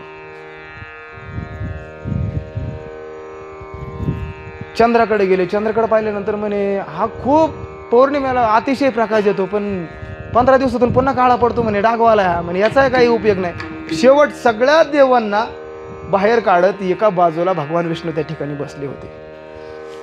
भगवान विष्णूंना पाहिल्यानंतर लक्ष्मी माता पाहून वेळी झाली. ज्ञानोबा सांगतात, श्रीकृष्णाच्या सौंदर्या पुढे लक्ष्मी भुलोने झाली वेडे, मदन पोटाले बापुडे तेथे कोणीकडे इंद्रचंद्र. कुठं आहे ते इंद्रचंद्र. परंतु भगवान परमात्म्याने, भगवान विष्णूंनी मात्र पाय लक्ष्मीच्या हाती, फक्त सांगितलं सेवा करायची, पायाची सेवा कर. लक्ष्मी मातेनं पायाची सेवा केली. ती आजपर्यंत अनेकांच्या ठिकाणावरून भगवान परमात्म्याने अभिमान नाहीसा केला. काहींचा सत्तेपासून केला, काहींचा सौंदर्यापासून केला. तसं या नळनळ जांबवंत त्यांना वाटायचं, पुन्हा कथेमध्ये आहे बरं का, नळनळ जांबवंत त्यांना वाटायचं की आमच्या ठिकाणीच सगळ्यात मोठी ताकद आहे, आमच्या हातानेच दगड तरतात. देवाला वाटलं आता यांचं काम केलं पाहिजे. अभिमान झाल्याबरोबर ते दगड जे तरत होते ते सगळे बुडायला लागले एक एक हळूहळू. अरे म्हणलं झालंय काय नेमकं. शेवट हनुमंतरायाने सांगितलं, एका दगडावर राल या, दुसऱ्या दगडावर मल या. दगड पाण्यात टाकली, दगड तरायला लागली. तरायला लागल्यानंतर ही बातमी लंकेमध्ये पोहोचली. लंकेमध्ये पोहोचल्यानंतर सगळीकडे गोंगाट, अतिशय गोंधळ निर्माण झाला. तर राक्षसाने विचार केला, म्हणे आता ह्यांनी जर आपल्यावर दगडाचा वर्षाव केला तर आपली लंका काय राहत नाही महाराज. शेवट वानरच महाराज. त्या जागी आपण असतो माणसं. पहिले म्हणलं ते बाबा पिशा घ्या भरून, उरलेलं काय असेल तर पिकअप मध्ये भरून घ्या, काही थोडंफार राहिलं असेल तर 2-4 माणसांना पाठवा वाटलं तर, संपत्ती जर मिळत असेल तर. पण ती वानरच हो. सगळा एवढा गाजावाजा निर्माण झाल्यानंतर मग मात्र त्या सैनिकांच्या ठिकाणी पाहिलं, ते म्हणे आता आपण काही युद्ध करू शकत नाही. ह्यांच्या हाताने जर दगड तरतात, यांनी दगड जर फेकायला लागले तर आपण काय वाचू शकणार नाही. सगळे शांत पडले. आता नेमकं ऐन युद्धाचा प्रसंग, आणि असे सगळे शांत पडल्यावर रावणाने पाहिलं, अरे म्हणे सगळं अवघड झालेलं दिसतंय म्हणे. असं जर झालं कसं युद्ध जिंकायचं म्हणे. युद्ध करायच्या अगोदरच जर असे शत्रू असणे झोपून जर घेतलं घरी तर जमं का. मग विचार केला, आता सैन्याचं मनोबल वाढवलं पाहिजे. दुसऱ्याच दिवशी लगेच सभा घ्यायची ठरवली. लगेच मीटिंग घ्यायची. कुठं महालात नाही, डायरेक्ट समुद्राकाठी मीटिंग घ्यायची ठरवल्यानंतर सगळे वानर सगळे सैनिक एका जागी जमा झाले. म्हणजे ऐका, जागे आहे ना, असं तो म्हणाला बरं का रावण सैनिकांना. जागे आहे ना, हा, शांतपणाने लक्ष द्या. दगडा तारण्याची ताकद माझ्यामध्ये सुद्धा आहे. चेहरे फुलले यांचे. अरे बापरे, वानराकडून दगड तरतात, याच्यापेक्षा काय करायचं. रावण आपल्या महाराजांच्या हातून दगड तरतात. तुम्हाला विश्वास वाटत नसेल तर एक काम करा, सगळं एक मोठा दगड आणा. मोठे दिप्पाड, माझ्यापेक्षा दिप्पाड होते महाराज. सैनिक गेले, 4-5 जण गेले, मोठा दगड आणला. त्या दगडाच्या जवळ रावण गेला आणि त्याच्याशी काहीतरी बोलला आणि सांगितलं, द्या दगड पाण्यात टाकून द्या म्हणले. आता पाण्यात जसा दगड टाकला आणि तरायला लागला महाराज. दगड पाण्यात तरायला लागला. कोणी टाकलेला? रामाने नाही, रावणाने टाकलेला दगड तरायला लागला. बस जिकडे तिकडे आनंद झाला. आता मात्र काही टेन्शन नाही, आता आपण आरामात युद्ध जिंकू शकतो. विचार केला. बस सगळं झाल्यानंतर संध्याकाळ झाली, मीटिंग वगैरे सभा संपली. आता घरी निघाले, जिथे आपापल्या घरी पोहोचले. रावण सुद्धा आपल्या महालात आल्यानंतर मंदोदरी पत्नीने विचारलं, का हो म्हणे, आज जरा वेगळीच बातमी कानावर आली म्हणे. सूर्य पश्चिमेला उगवलेला दिसतोय काय म्हणे. रावण म्हणाला, नाही पूर्वेकडूनच उगवतोय. नाही म्हणे, ते पूर्वेकडूनच सोडा, पश्चिमेकडूनच सोडा म्हणे, ती दगड तरतोय तुमच्या नावाने. आणि तुला काही तसं काही वाटत असेल, संशय तुला काही डाऊट वाटत असेल, शंका वाटत असेल तर सकाळी जाऊन पाहून. आता एक तर 9 वाजून गेलेत, आता 11 वाजायला आले, त्याच्यामुळे दुसऱ्या दिवशी पाहून या. तिने विचार केला, नाही हो, असं काहीच होऊ शकत नाही. रावण म्हणाला, हे बघ तू शांत बस, मला आता शांत झोपू दे. अगोदर मला खूपच त्रास झालेला आहे, त्यामुळे तू शांत बस, जरा शांत बस. नाही म्हणे, मी तुम्हाला हे सांगितल्याशिवाय, तुम्ही मला सांगितल्याशिवाय मी तुम्हाला झोपू देणार नाही. इतकं हट्ट झाला. शेवट 3 हट्ट म्हणतात की बालहट्ट, श्रीहट्ट, योगी हट्ट हे पुरवले पाहिजेत. रावणाने विचार केला. रावण म्हणाला, हे बघ तुला म्हणून सांगतो, कोणाला म्हणून सांगू नको. म्हणे नाही सांगणार. म्हणे हे वाक्य तर सगळ्यात घातक आहे.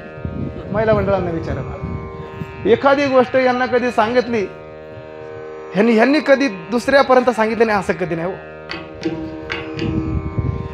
एका माणसाने आपल्या पत्नीला एक मोठी ब्रँडेड अशा प्रकारची पैठणी आणली. पैठणी आणल्यानंतर तिने ती पैठणी वगैरे घातली आणि आपल्या शेजारच्या मैत्रिणीकडे गेली. ही पाहिली का पैठणी कशी आणली, कशी तुझ्यापेक्षा भारी का नाही, पैसे जास्त दिलेले आहेत. नाही म्हणे ती ही ह्याच्यापेक्षा वेगळी, ही चांगली नाही. ती स्वतः गेली दुसरी पैठणी घेऊन आली महाराज. असं करता करता सगळ्या गावामध्ये सांगितलं. त्यामुळे रावणाने विचार केला, म्हणे तुम्हाला सांगून काही उपयोग नाही म्हणे. तुम्हाला सांगितल्यानंतर तुम्ही गावाला सांगितल्याशिवाय थांबणार नाही म्हणे. मग नाही म्हणे, असं काही करणार नाही, तुमची शपथ घेऊन सांगते. शपथ तर कोणाचीच घेऊ नको म्हणे. शपथ घेऊच आम्हाला मारलं म्हणे. शपथ घेऊच नको अजिबात, फक्त तुला म्हणून सांगतो, कोणाला सांगू नको म्हणे. मी काय केलं, दगड जवळ घेतला आणि त्या दगडाला शपथ घातली. कोणाची? रामाची शपथ घातली. तरला नाही तर तुला मग रामाची शपथ आहे. आता रामाची शपथ घातल्यावर दगड का बरं तरणार नाही महाराज? रामाची शपथ घातल्याबरोबर दगड तरायला लागला. म्हणून ही ताकद माझी नाही, ही रामाची सुद्धा नाही, ही राम नामाची ताकद आहे. तुकोबराय सांगतात, मी तो अल्पमतीहीन,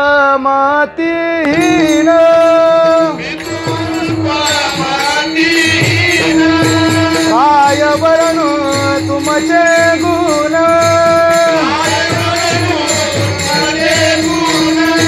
उदकी तारेले पाषाण,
अल्पमतेहीन काय वर्ण तुमचे गुण उदकी तारिले पाषाण हे महिमान नामाचे नाम चांगले चांगले असं भगवान परमात्म्याचं नाम आहे. म्हणून देवामध्ये देवाच्या नामामध्ये आणि देवामध्ये काहीही भेद नाही.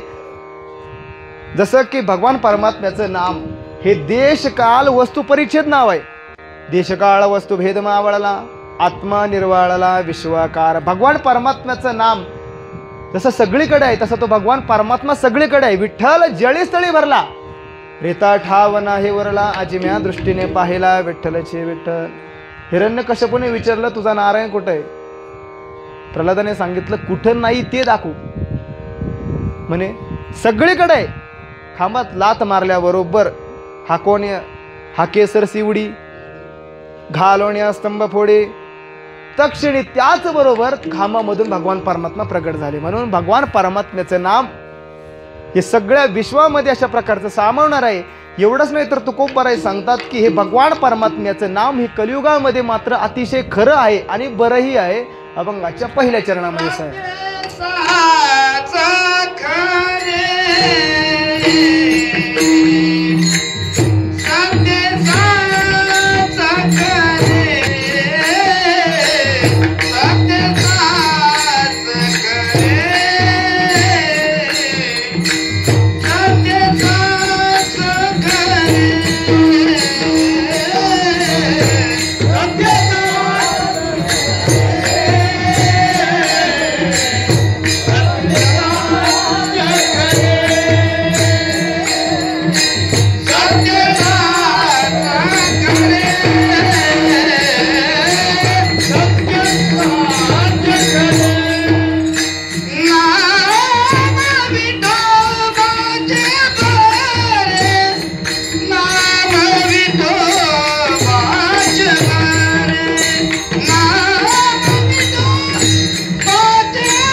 चालीनंतर घ्यायचं ना विठोबारक महिन्यानंतर चालीनंतर घ्यायचं ना विठोबारक महिन्यानंतर मधली चाल आहे ना. हां विठोबारक महिन्यानंतर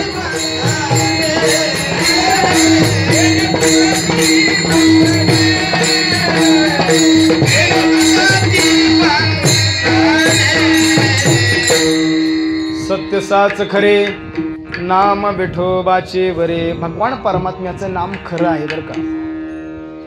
तुकोबाराय सांगतात भगवान परमात्म्याचं नाम सत्य आहे साच आहे आणि खरं आहे. आणि एवढं सांगून शेवट सांगतात भगवान परमात्म्याचं नाम बरंही आहे. नाम विठोबाची बरे. आता याच्यामध्ये सुद्धा 4 प्रकार आहेत महाराज. काही गोष्टी जगामध्ये खऱ्या आहेत पण बऱ्या नाहीत महाराज. काही गोष्टी बऱ्या आहेत पण खऱ्या नाहीत. काही गोष्टी बऱ्याही नाहीत खऱ्याही नाहीत. आणि काही गोष्टी बऱ्याही आहेत आणि खऱ्याही आहेत. विठाला विठाला विठाला विठाला विठाला. पहिला प्रकार काही गोष्टी जगामध्ये खऱ्या आहेत पण बऱ्या नाहीत मला. साप खरा आहे पण बरा नाही. एक माणूस बाजारला जायचं होतं त्याला आणि बाजारला जायचं म्हटल्यावर तो माणूस पत्नीला सोडून कधी जात नव्हता. आणि एक दिवस बाजार सगळा संपला. बाजार संपल्यानंतर पत्नीनं सांगितलं म्हणे बाजार आणला पाहिजे. बाजार नसला तर मग जेवायला काय बाजार आणला पाहिजे. पण तो म्हणाला मी बाहेर हरवलो तर काय करायचं. हरवलं तर काय करायचं. मग पत्नीनं सांगितलं की तुमच्या पायाला एक दोरी बांधते म्हणे. काळी दोरी बांधायची. काळा दोरा पायाला बांधला बारीक दोरा. बाजारात जायचं. बाजारात गेल्यानंतर हा दोरा जर तुमच्या पायातून सुटला समजून घ्यायचं तुम्ही हरवली. एवढं भारी डोकं मात्र ह्यांचंच असू शकते बरं का. हो, दोरा बांधला महाराज बाहेर, का हरवण म्हणून बरं का. एखाद्याने ओळखपत्र दिलं असतं, पण ह्यांनी दोरा दिला बाहेर. दोरा बांधला त्याच्या पायाला. हा गेला बाजारामध्ये. गेल्यानंतर आता बाजारामध्ये एका प्रकारची माणसं असतात का, त्या बाजारामध्ये एका गारुड्याचा खेळ चालू होता. तो साप नाचवणारा खेळ चालू असताना आता त्या गारुड्याच्या भोवती माणसं काही एक असणार का, सगळं अख्खं रिंगण भरलेलं होतं. बाजारात जेवढी गर्दी भाजी घ्यायला कमी, तेवढी गारुड्याच्या जवळ जास्त. एवढी गर्दी, सगळा गारुडी बाहेरून दिसत नव्हता, एवढी गर्दी त्याच्या भोवती. आता हा पण गेला. आता याचं काही काम होतं का, आपण हरवतोय म्हणल्यावर काय जायचं कामच नाही ना. पण तरी सुद्धा गेला महाराज. गेला. आता त्या गारुड्याने आपली पुंगी वगैरे काढली, लागला वाजवायला लागला. जसा जसा मोठा मोठा आवाज यायला लागला तसा तो खाली बसला आणि ते टोपलं वचकायला लागला. आता टोपलं वचकल्यावर मग तो साप बाहेर निघणारच. टोपलं वचकल्याबरोबर साप बाहेर निघाला. पण साप त्या टोपल्यात थांबायच्या ऐवजी तो जसा बाहेर पडला तसं तो गारुड्याच्या जवळ थांबलाच नाही महाराज. तो सरळ गर्दीत शिरला. एवढा गर्दीत शिरला की नेमका बघा काय योगायोग असेल त्या माणसाचं, पुण्य केलं असेल का पाप केला असेल, नेमका त्या माणसाच्या चड्डीतच गेला महाराज. काय सांगता. आणि एवढं झाल्यानंतर आता सगळी इतकी धावपळ झाली, एकमेकाच्या अंगावर पडापडीन. तेवढ्या गर्दीमध्ये याचा दोरा सुटला. सगळ्यात मेन गोष्ट महाराज, दोरा आहे, साप नाही. दोरा राहिला तर घरी जाईल. दोरा सुटल्यानंतर हा सगळीकडे मोठ्या मोठ्याने म्हणायला लागला, मी हरवलो, मी हरवले. लोक म्हणले हरवलाय कस काय, नेमका हा कुठून आलाय, हरवलाय कस काय. त्या गावातला एक माणूस होता, त्याने ओळखलेलं होतं. हा कधी बाहेर एकटा निघालेलाच नाही, आज चुकूनच बाहेर आलेला आहे म्हणे. त्याने घरी जाऊन सांगितलं, तुमचे मालक म्हणे त्या बाजारामध्ये ते काहीतरी हरवलंय म्हणतात नेमके. तिने ओळखलं. दोरा सुटला, काम झालं. ताबडतोब लगेच बाजारात आली. पायाला दोरा बांधल्याबरोबर त्याने पाहिलं, अरे दोरा पायाला बांधलेला आहे म्हणजे हा आता मी सापडलो. ही सगळी अवस्था कशामुळे केली, सापामुळे महाराज. साप बरा आहे, परंतु एकदा चावल्यानंतर, माणसाकडे गेल्यानंतर मग मात्र काही खरं नाही महाराज. काही गोष्टी खऱ्या आहेत पण बऱ्या नाहीत, काही गोष्टी बऱ्या आहेत पण खऱ्या नाहीत. सिनेमामधला, थिएटरमधला चित्रपट बरा आहे महाराज, पण खरा आहे का. 3 तास माणूस असं डोळे वटारून पाहतो, एवढंच नाही तर घरी आल्यानंतर झोपे सुद्धा पिक्चरच आठवतो काही कळलं महाराज. म्हणून चित्रपट पाहिला ना महाराज, तिथं चित्रपटगृहातच सोडून द्यायचं महाराज, घरी आणायचंच नाही. एक लय हुशार होता महाराज, चित्रपट पाहिला आणि त्याचा नेमका आवडता हिरो महाराज. तो चित्रपट पाहिल्यानंतर तो घरी आला. आता त्या हिरोने मारली 4थ्या मजल्यावरून खाली उडी. आता खाली उडी मारल्याबरोबर आता त्यांचे हुशार असतात महाराज, खाली 4थ्या मजल्यावरून उडी मारल्याबरोबर कोणता माणूस राहीन हो. पण तो पिक्चर मधला टिकला महाराज, तो जगला. बिचारा खाली गाद्या आथरल्या होत्या ना. मग आता ह्याने हे डोकं काही लावायची गरज होती का महाराज. हा घरी गेला. आता ह्याच्या डोक्यात तेच घुमत होतं. हा घरी गेला, 4थ्या मजल्यावर उडी मारली महाराज. पिक्चर सगळे एकदम फुल ऍक्शन मध्ये जशी उडी मारल्याबरोबर खाली आल्यावर काय त्याचं ओम नमः शिवाय गोविंदाय नमो नमः, बास पाय मोडला महाराज. 2 ठिकाणी नाही 3-4 ठिकाणी गळ्यात अडकून हिंडायला लागलं. पिक्चर संपला. तिथंच सोडून द्यायचं महाराज. काही गोष्टी बऱ्या आहेत पण खऱ्या नाही, काही गोष्टी बऱ्याही नाहीत आणि खऱ्याही नाहीत महाराज. एखादी आई आपल्या मुलाला, लहान मुलं असतं, जेवण करत नसेल तर त्याला सांगते, त्याला भेव दाखवते, घाबरवते त्याला. हे बघ तो दरवाजातून बागोल बुवा पाहतोय बघ, तो येईन तुझ्या ताटामधलं खाऊन जाईल. आता ते वर्णन काय महाराज, ते सगळं कवीची काय बुद्धिमत्ता असते तशी यांच्याकडे महाराज. काय वर्णन करायला लागले. तो बागोल बुवा केवढा असतो. ती म्हणते बागोल बुवा, तो बघ बागोल बुवा, त्याचे डोळे केवढे, वाटी एवढे डोळे, त्याचे कान केवढे, सुपा एवढे. आता कान फक्त सुपाच्या पेक्षा मोठे मला वाटतं हत्तीचे महाराज. माणसाचे आजपर्यंत कोणाचे आहे का सुपा एवढे कान नाही महाराज. पण हे सगळं काल्पनिक अशा प्रकारचं आहे. कोणाला फक्त सांगण्याकरता, लहान बाळाला सांगण्याकरता. काही गोष्टी बऱ्याही नाहीत आणि खऱ्याही नाहीत महाराज. आईच्या दृष्टीने ती खरंही नाही बरंही नाही, फक्त काय मुलाला एक सांगण्याकरता. परंतु या जगामध्ये भगवान परमात्म्याचं नाम खरंही आहे आणि बरंही आहे. विठाल विठाल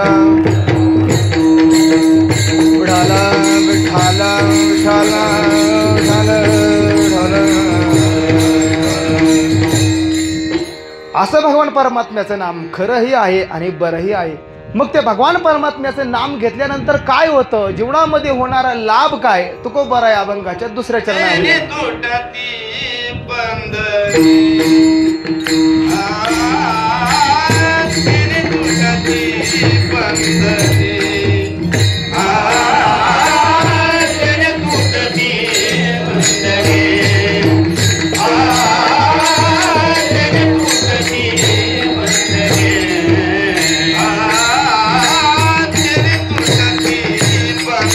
टाळ टाळ वाजवा.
तुटते बंधने उभय लोके कीर्ती जेणे. काय भगवान परमात्म्याच्या नामाने प्राप्त होतं, तर बंधने तुटतात. उभय लोके कीर्ती जेणे, जीवाच्या ठिकाणी असलेले सर्वात मोठे बंधन शास्त्रामध्ये सांगतात की दोन बंध जीवाच्या ठिकाणी आहेत. एक शरीराचं बंधन आणि एक म्हणजे भावनेचं बंधन. मनुष्य शरीराच्या बंधनातून सुटू शकतो, परंतु भावनेच्या बंधनातून सुटणं अवघड आहे. एखादा जर मोठा आरोपी असेल, आरोपी त्या एखाद्या आरोपीला पोलीस पकडल्यानंतर इतकं मारतात कुठपर्यंत, जोपर्यंत गुन्हा कबूल करत नाही. गुन्हा कबूल केल्यानंतर त्याला सोडून देतात. परंतु जर गुन्हा कबूलच करत नसेल तर काय करणार महाराज, शेवटी सोडूनही दिलं जातं.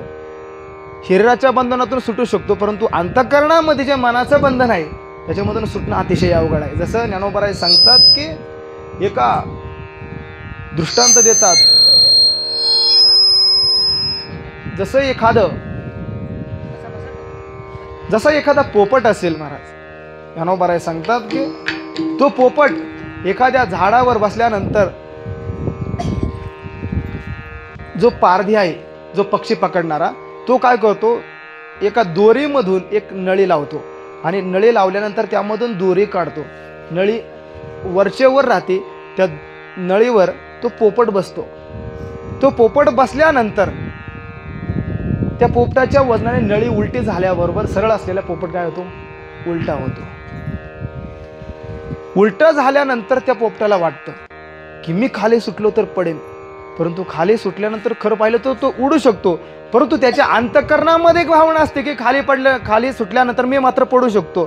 परंतु या भीतीमुळे तो ती नळी सुद्धा सोडत नाही आणि शेवट मात्र तो कोणाच्या हाती सापडतो, पारध्याच्या हाती सापडत असतो.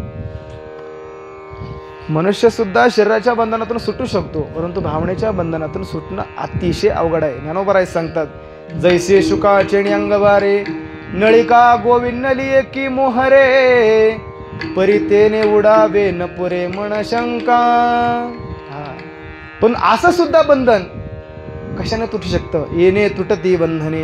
भगवत नामाने ते बंधन तुटू शकतं आणि उभय लोकांमध्ये कीर्ती होत असते. एकदा सर्वांनी मोठ्या प्रेमानं, मोठ्या उत्साहानं, जे काही काढायला थोडेफार डुकले लागत असेल, काही झाले असेल डुकले वगैरे, तर थोडा आता शेजारच्याला उठवा, झालाय बाबा, थोडं राहिलंय आता. आपल्या शेजारच्या माणसाला कोणी तसं झोपलेलंच नसेल एकदा सर्वांनी मोठ्या प्रेमानं भजन करायचंय. विठोबा रखुमाई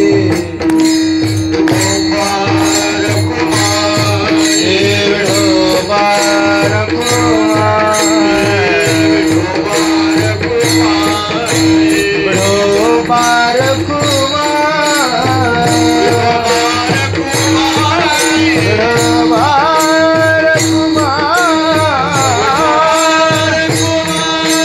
विठोबा रखुमाई टाळी टाळी वाजवा. हे विठोबा रखुमाई हे विठोबा रखुमाई हे विठोबा रखुमाई हे विठोबा रखुमाई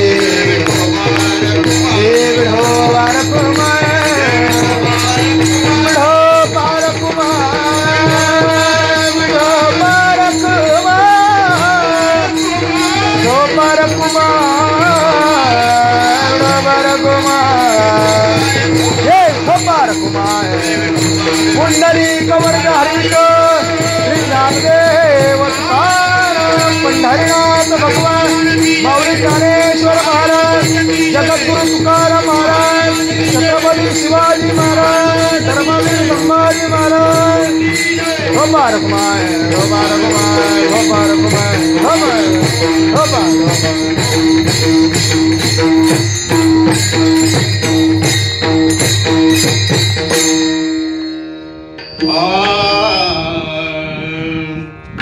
सत्तेसाच खरे सत्तेसाच खरे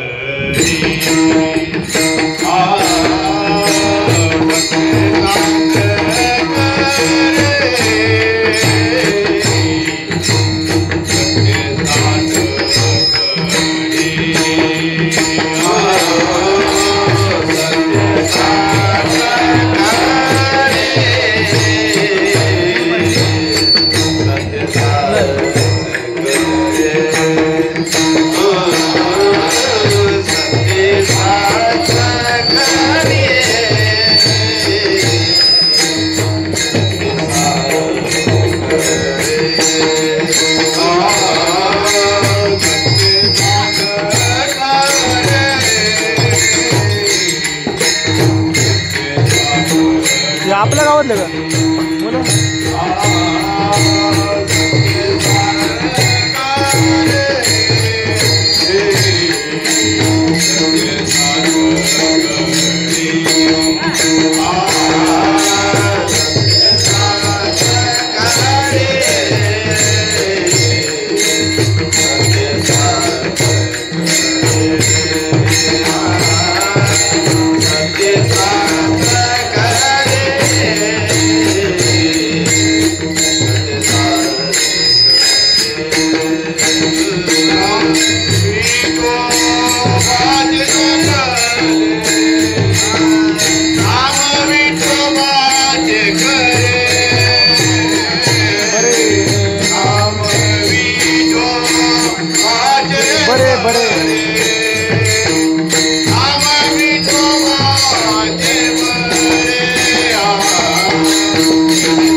तुटते बंधने उभय लोके कीर्तीजेने.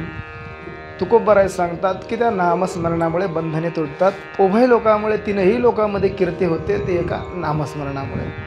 पुढे जाऊन तुकोबराय सांगतात उरलेल्या दोनही चरणाचे अर्थ आपल्याला अगदी धावत्या वेगामध्ये बघायचे आहेत. भाव ज्याचे गाठी. तुकोबराय सांगतात की नामस्मरण घेणारा जो मनुष्य आहे त्याने नामस्मरणाच्या ठिकाणी भाव ठेवला पाहिजे.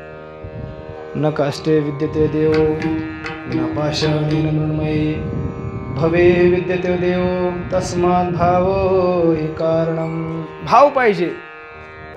नाम कोणत्याही अवस्थेत घेत असताना भगवान परमात्म्याच्या ठिकाणी भाव पाहिजे महाराज. भागवतामध्ये सांगतात की पत्रम पुष्पम फलम तोयम यो मे भक्त्या प्रयच्छतीम तदहम भक्त अश्नामी प्रयतात्मना. भगवान परमात्म्याची पूजा करत असताना फुलाने करा, पानाने करा, परंतु ते जर नसेल तर तुकोबारायने सुंदर त्याच्यावर उपाय सांगितलेला आहे. करावे ते पूजा म्हणेची उत्तम लौकिकाचे काय काम असे. अंतकरणापासून केलेली पूजा सुद्धा देवापर्यंत पोहोचू शकते. फक्त एक देवाच्या ठिकाणी भाव पाहिजे. भाव ज्याचे गाठी त्यासी लाभ उठावटे. त्याला ताबडतोब लाभ आहे. तुकोबाराय सांगतात की मोठे मोठ्याचे चरित्र आपल्याला हे दाखवून जातं. आणि शेवट तुकोबाराय सांगतात की असा जो नामस्मरण करणार आहे त्याचा स्वभाव कसा असला पाहिजे, भोळा असला पाहिजे महाराज. 4 प्रकारचे माणसं आहेत. धूर्त आहे, मूर्ख आहे, शहाणा आहे, भोळा आहे महाराज. धूर्त स्वभावाचा माणूस देवापर्यंत पोहोचू शकत नाही महाराज. ज्याचा स्वार्थी विचार आहेत ना महाराज, तो देवापर्यंत पोहोचू शकत नाही. जीवनामध्ये 3 गोष्टी लक्षात ठेवल्या पाहिजे. आपल्या जीवन जगत असताना एक म्हणजे देव, देश आणि धर्म, या 3 गोष्टीविषयी कधीही स्वार्थ मनामध्ये ठेवू नये. आयुष्यभर आपण कोणत्या ना कोणत्या गोष्टीमध्ये स्वार्थ पाहत असतो, परंतु जीवन जगत असताना ह्या 3 गोष्टी लक्षात ठेवा की देव, देश आणि धर्म. कारण भगवान परमात्म्याचे आपल्यावरती फार मोठे उपकार आहेत की देवाने आपल्याला नरदेह दिला, फुकट दिलेला आहे महाराज. तर भगवान परमात्मा आम्हाला सांभाळणार आहे. जन्माला घालणाऱ्या प्रत्येक जीवापैकी किडामुंगीला ज्याने जन्माला घातलं तो त्यांना सुद्धा उपाशी राहू देत नाही महाराज. त्यांच्या सुद्धा अन्न पाण्याची ज्याने व्यवस्था केली तर तो आम्हाला कसं उपाशी राहू देईल महाराज. तर भगवान परमात्म्याचे उपकार म्हणा. दुसरी गोष्ट, देशाविषयी कृतज्ञता भाव ठेवा महाराज. आपण ज्या भारत देशामध्ये राहतो, आम्ही भाग्यवान आहोत महाराज. आम्ही ज्या भारत देशामध्ये राहतोय, सुखाने खातोय, घरामध्ये झोपतोय, त्याचं जर मुख्य कारण जर काय असेल तर देशावर उभा असेल. आज खरं पाहिलं तर या परिसरामध्ये जसं कोल्हापूर परिसर म्हटला की पैलवानासाठी अतिशय प्रसिद्ध आहे, परंतु त्याबरोबर दुसरी गोष्ट अतिशय महत्त्वाची असेल तर इथं प्रत्येक घराघरामधून एक जवान सैनिक आहे महाराज. आणि तो तिथं आहे म्हणून आपण सुखाने राहतोय महाराज. तो जर तिथं नसेल तर आमच्यावर कधी संकट येईल सांगता येत नाही महाराज. माझे 2ही भाऊ आर्मीमध्ये आहेत महाराज. विशेष म्हणजे आपण सर्वजण या ठिकाणी कोणाच्या घरामधून पैलवान असेल परंतु इथं पाहिल्यानंतर प्रत्येकाच्या घराघरामधून एक का होईना एक सैनिक आहे. म्हणून त्याचे उपकार म्हणा झोपताना एक विचार केला पाहिजे की अरे बाबा तुझ्यामुळे मी आज सुखाने झोपतोय. कारण तो आज आपल्या संरक्षणासाठी स्वतःच्या अंगावर गोळ्या झेलण्यासाठी तयार आहे महाराज. पगाराचा विचार करू नका महाराज. असे काही मुलं पाहिलेत महाराज, केवळ आर्मीचं वेळ त्यांना, केवळ फक्त आर्मीचं वेळ, फक्त आर्मी अंगा भिनते महाराज. बऱ्याचशा मुलांना असं पाहिलंय, पैसे घेऊन स्वतःचं माणसं अर्पण करणारे, प्राण अर्पण करणारे माणसं मोठ्या धीराचे अंतकरणाचे असू शकतात महाराज. ते ह्या मुलांच्या अंतकरणामध्ये आपल्याला पाहायला मिळतं. पगाराचं 70-80 पगारामध्ये कोणता ध्येय मिळणार आहे महाराज सांगा गेल्यानंतर. परंतु तरीसुद्धा ही आज तुमच्या आमच्या संरक्षणासाठी तिथं उभे आहेत. एक डोळ्यासमोर एक चित्र आणायचं आणि विचार करायचं की तुमच्यामुळं आम्ही जगतोय. अंतकरणामध्ये शेवटी भाव ठेवायचा आणि झोपताना एक विचार करायचा तुमच्यामुळे आम्ही जगतोय. म्हणून जीवन जगत असताना आपल्या गावामधून एखादा सैनिकाचा मुलगा जात असेल, लहान मुलगा असेल, त्याला सुद्धा संसार आहे, त्याला मुलं बाळ आहे, त्याची पत्नी आहे, त्याला कुटुंब आहे. असा जर एखादा मुलगा जर जात असेल, शाळेत जात असेल, तर त्याला जरूर शाळेमध्ये सोडा, त्याची काहीही मदत करा. कारण तो देशाची सेवा करतोय. 3 गोष्टी सर्वात मोठ्या महत्त्वाच्या आहेत. एक देवाची सेवा केलेली, धर्माची सेवा केलेली आणि देशाची सेवा केलेलं मनुष्य भगवान परमात्म्याच्या पदाला प्राप्त होणार आहे. आणि तिसरी गोष्ट अतिशय महत्त्वाची की धर्माविषयी अतिशय मनुष्याने कृतज्ञता भाव ठेवला पाहिजे की जो धर्म टिकवण्यासाठी छत्रपती संभाजी महाराजांनी औरंगजेबाच्या त्या कैदेमध्ये 40 दिवस हालापेष्टा सहन केल्या. त्या औरंगजेबाने सांगितलं, संभाजी इस्लाम धर्म कबूल करो, हम तुम्हें जहागीर देंगे.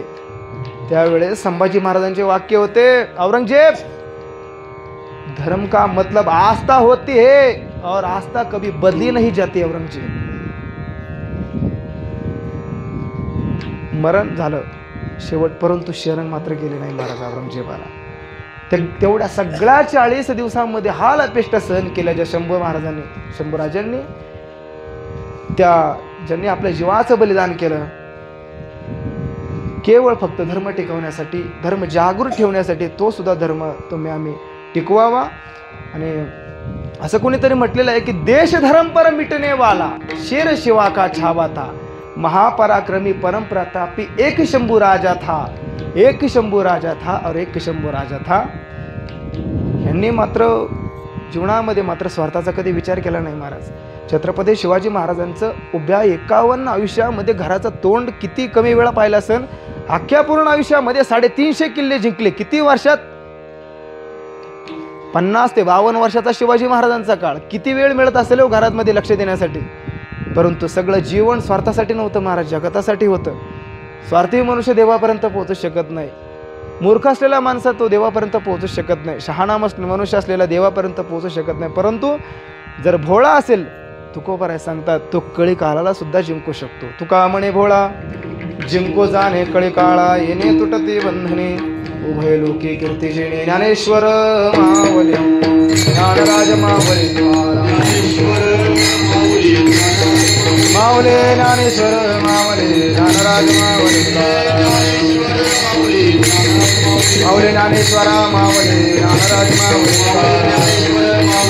कुंडली कवरद हरिविठ्ठल श्री ज्ञानदेव तुकाराम, पंढरीनाथ भगवान माऊली ज्ञानेश्वर महाराज, जगद्गुरु तुकाराम महाराज, सद्गुरु जोग महाराज की जय. सब संतन की जय. छत्रपती शिवाजी महाराज, भारत माता की जय. ज्ञानेश्वरा माऊली ज्ञानराज माऊली.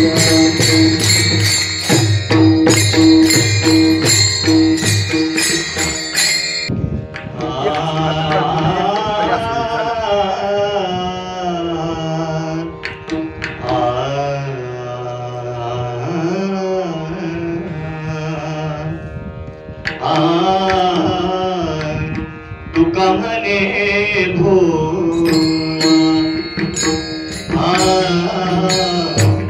तुका म्हणे भोळा,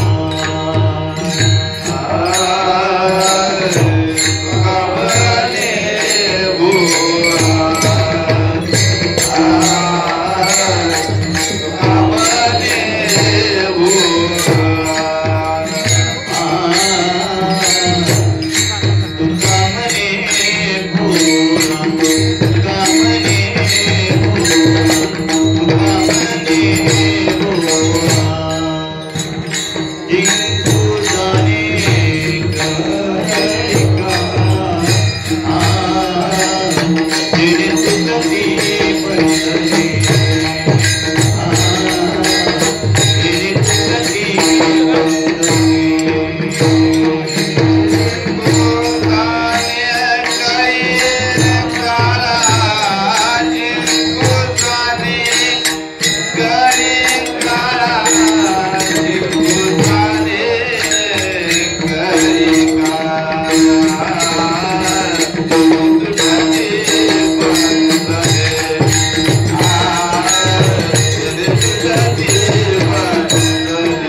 जाणे कळी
जिनको जाने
Hare